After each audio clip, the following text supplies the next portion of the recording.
ಇದು ಮತ್ಸ್ಯಯಂತ್ರ. ಈ ಮತ್ಸ್ಯಯಂತ್ರದ ವಿಶೇಷತೆ ಏನು ಅಂದರೆ, ಮನೆ, ಮಂದಿರ, ವ್ಯಾಪಾರ ಸ್ಥಳಗಳಲ್ಲಿ, ಕಾರ್ಯಾಗಾರ ಮುಂತಾದ ಸ್ಥಳಗಳಲ್ಲಿ ಪಂಚಭೂತಗಳಿಂದ ಆಗಿರ್ತಕ್ಕಂತಹ ವಾಸ್ತುದೋಷ ನಿವಾರಣೆ ಮಾಡಲಿಕ್ಕೆ ಉಪಯೋಗಿಸ್ತಕ್ಕಂತಹ ವಿಶೇಷವಾದಂಥ ಯಂತ್ರ ಇದು ಮತ್ಸ್ಯಯಂತ್ರ. ವೀಕ್ಷಕರಿಗೆಲ್ಲ ನಮಸ್ಕಾರ. ನಾನು ಈ ಸಂಚಿಕೆಯಲ್ಲಿ ವಾಸ್ತು ದೋಷ ನಿವಾರಣೆ ಮಾಡಲಿಕ್ಕೆ ಯಾವ ರೀತಿ ಸಾಧ್ಯ ಮತ್ಸ್ಯಯಂತ್ರವನ್ನು ಉಪಯೋಗಿಸೋದ್ರಿಂದ ವಾಸ್ತು ದೋಷ ನಿವಾರಣೆ ಆಗುತ್ತೆ. ಮತ್ಸ್ಯ ಅಂದರೆ ಮಹಾವಿಷ್ಣುವಿನ ಮೊದಲ ಅವತಾರ. ಈ ಯಂತ್ರವನ್ನು ನಾವು ಮನೆಯಲ್ಲಿ ಇಡುವುದರಿಂದ ಮನೆ ಅಥವಾ ಮಂದಿರ, ವ್ಯಾಪಾರ ಸ್ಥಳಗಳಲ್ಲಿ ಮತ್ತು ಕಾರ್ಯಾಗಾರ ಮುಂತಾದ ಸ್ಥಳಗಳಲ್ಲಿ ಪಂಚಭೂತಗಳು ಅಂದರೆ 5 ಎಲಿಮೆಂಟ್ಸ್, ನೀರು, ಅಗ್ನಿ, ವಾಯು, ಜಲ,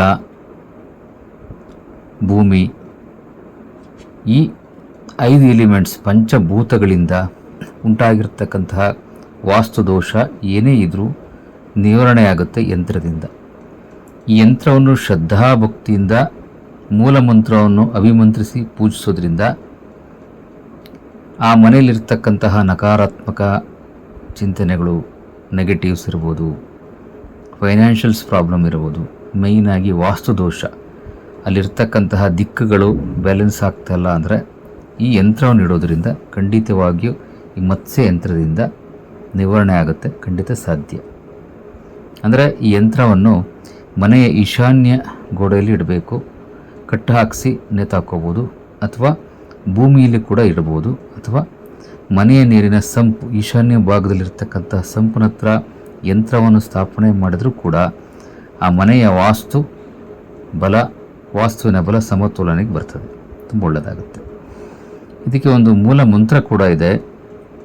ಮಂತ್ರ ಹೇಗಿದೆ ಅಂದರೆ, ಓಂ ಆಂ ರೀಂ ಕ್ರೋಂ ರೀಂ ಶ್ರೀಂ ಮಂ ಮತ್ಸನಾಯ ಸೋಮಕಾಸುರ ಭಂಜನಾಯ ಮಹಾವಿಷ್ಣುವೇ ಅಣಿಮಾದಿಶ್ಚ ವಿಭೂತಿಂ ದೇಹಿ ಮಮ ಸರ್ವಸೌಖ್ಯಂ ದಾಪಯ ಸ್ವಾಹ ಅಂತ. ಅಂದರೆ ಇದರ ಈ ಮಂತ್ರದ ಅರ್ಥ ಏನು ಅಂದರೆ, ವಿಷ್ಣುವಿಗೆ ಹೇಳ್ತಾ ಇರೋದು, ಓ ಪರಮಾತ್ಮನೇ, ರಕ್ಷಣೆ ಮತ್ತು ದುಷ್ಟನಾಶಕ ಶಕ್ತಿಗಳೊಂದಿಗೆ ಇರುವ ಮಹಾವಿಷ್ಣುವೇ, ಮತ್ಸ್ಯ ಅವತಾರದಲ್ಲಿ ಸೋಮಕಾಸುರನನ್ನು ಸಂಹರಿಸಿರ್ತಕ್ಕಂತಹ ಮಹಾವಿಷ್ಣುವೇ, ನನ್ನ ಜೀವನದಲ್ಲಿರುವ ಸೂಕ್ಷ್ಮದಿಂದಲೂ ಹಿಡಿದು ದೊಡ್ಡದಾದಂತಹ ದುಷ್ಟಶಕ್ತಿಗಳನ್ನು ನಿವಾರಿಸಿ ನನಗೆ ಎಲ್ಲ ವಿಧದ ಸುಖ, ಆರೋಗ್ಯ ಮತ್ತು ಸಮೃದ್ಧಿಯನ್ನು ನೀಡಿ ಅದನ್ನು ಸ್ಥಿರವಾಗಿ ಕಾಪಾಡು ಎನ್ನುವುದೇ ಈ ಮಂತ್ರದ ಅರ್ಥ. ಈ ಯಂತ್ರವನ್ನು ಮನೆಯಲ್ಲಿ ಸ್ಥಾಪನೆ ಮಾಡಿ ಈಶಾನ್ಯ ಮೂಲೆಯಲ್ಲಿ ಈ ಮಂತ್ರವನ್ನು ದಿನಂಪ್ರತಿ 1000 ಬಾರಿ ಪಠಿಸಬೇಕು. ದಿನಂಪ್ರತಿ 1000 ಬಾರಿ ಪಠಿಸಿದಾಗ ಮೂಲ ಮಂತ್ರವನ್ನು ಈ ಮಂತ್ರ ಕೂಡ ಸಿದ್ಧಿಯಾಗುತ್ತೆ. ಮತ್ತು ಅವರಿಗೆ ಮನೆಯಲ್ಲಿರ್ತಕ್ಕಂತಹ ವಾಸ್ತುದೋಷದ ಸಮಸ್ಯೆಗಳು ನಿವಾರಣೆಯಾಗಿ, ಕೆಲವರಿಗೆ ಮನೆಯಲ್ಲಿ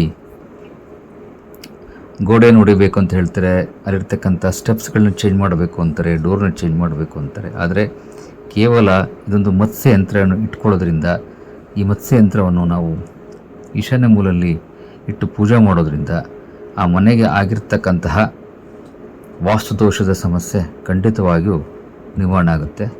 ನಮಸ್ಕಾರ. ಈ ಯಂತ್ರವನ್ನು ಉಪಯೋಗಿಸಿದರೆ ಭಾಳ ಒಳ್ಳೆಯದಾಗಲಿ. ನಮಸ್ಕಾರ.